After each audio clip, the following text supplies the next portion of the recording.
How to add payment method in your Airbnb app. Let's get started. Launch your Airbnb app. You land to the Explore page. Now at the bottom, you're gonna find different options. Head over to the option of profile. Once you're in the profile page, you will find different options over here.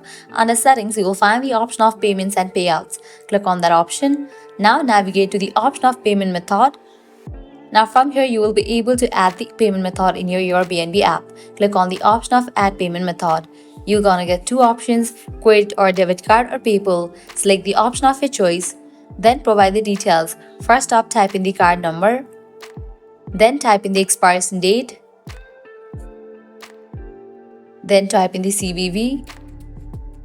Type in the zip code. Select your country or region. And after you provide all the details, click on done, and just with that, payment method will be added in your app. So this way you can easily update payment method in your Airbnb app. At the end, if you guys find this video helpful, don't forget to like, share and subscribe to our channel. Thanks for watching.